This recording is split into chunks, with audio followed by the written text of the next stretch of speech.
And but now over the years we're now looking at more serious issues, and especially this year we're now looking at sickle cell in Africa. What can we do to help those children that are in Africa? So it's, we have various projects that we carry out every year, but we also have like a themed project. So this year is about sickle cell in Africa. And the other things that we do is, we get involved in various consultation, green papers, white papers, as they say. We get involved in research.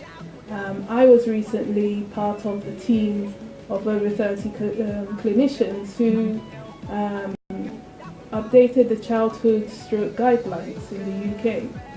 So prior to that, we had guidelines that were published in 2004, but it was mainly full of recommendations. But we felt, there were three parents on the team, and we felt that we needed to go through those guidelines step by step with the clinicians to make sure that our voices are heard and the needs of our children are actually included in that. One of the main things that was changed in the guidelines was that there's two types of strokes.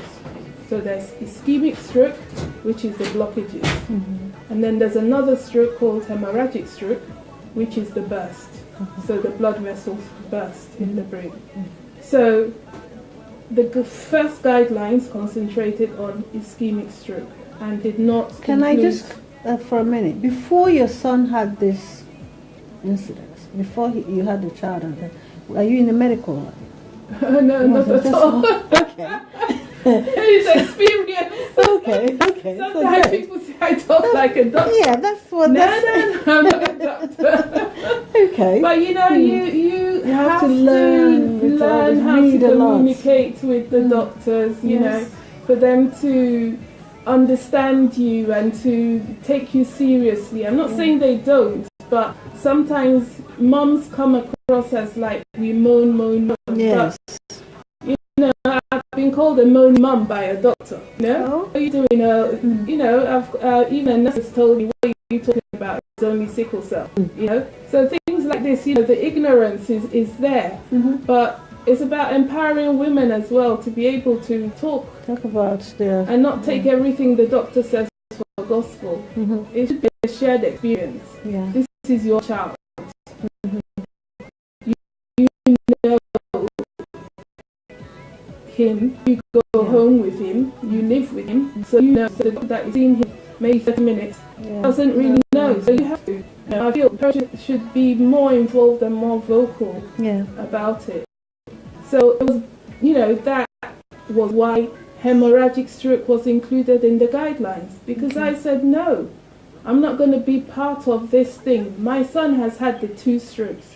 He's had the blockage and he's had the hemorrhagic, and the hemorrhagic actually put him in a coma for 3 to 4 days. So there was no way that I could be part of a guideline that didn't include hemorrhagic stroke.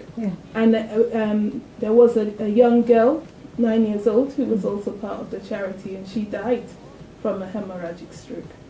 So I'm happy to say that yes, we launched the guidelines last year, and it now included hemorrhagic stroke, and not only that, we have like a booklet for parents so that they can read it and understand the process that they're going through in hospital and not feel isolated.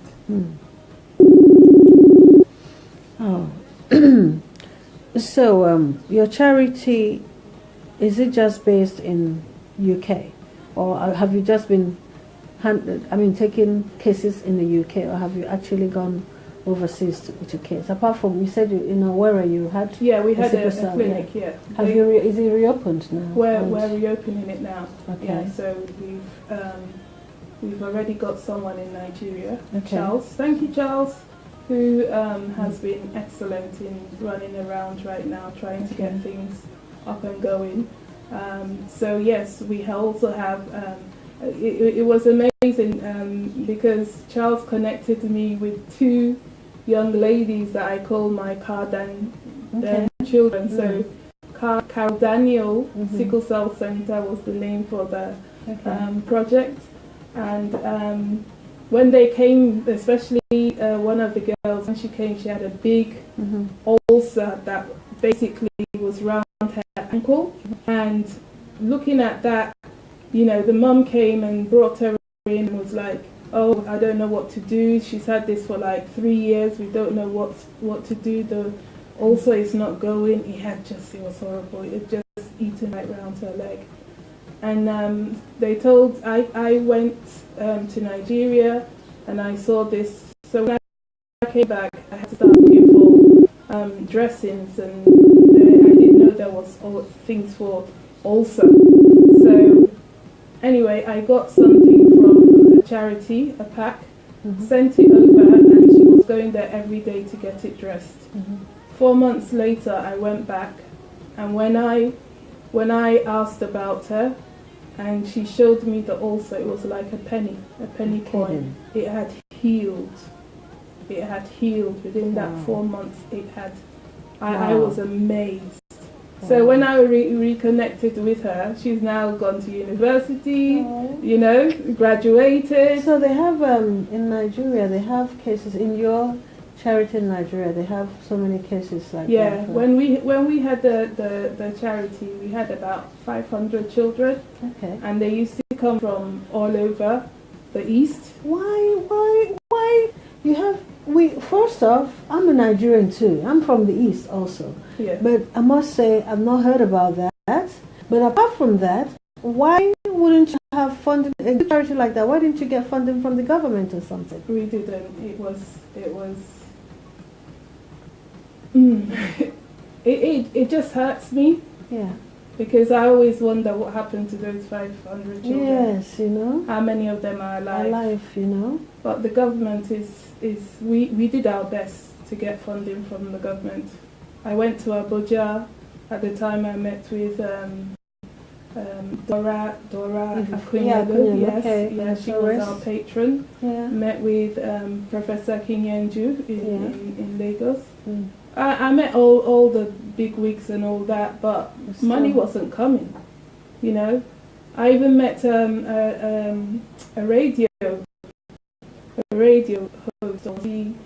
Anyway, we went basically so that we could have a jingle that will promote sickle cell phenotype. And we went, there's a lady that was helping us, the doctor, and we went in, and he was talking to her and everything, and then asked her, oh, what do you want? Why are you here? So she said, oh, I got Madam with me so that we can ask you if you could put a jingle on the radio, maybe after the news, to encourage people to know about it. And he was like, oh no, that horrible illness, that's why people need to find out. They know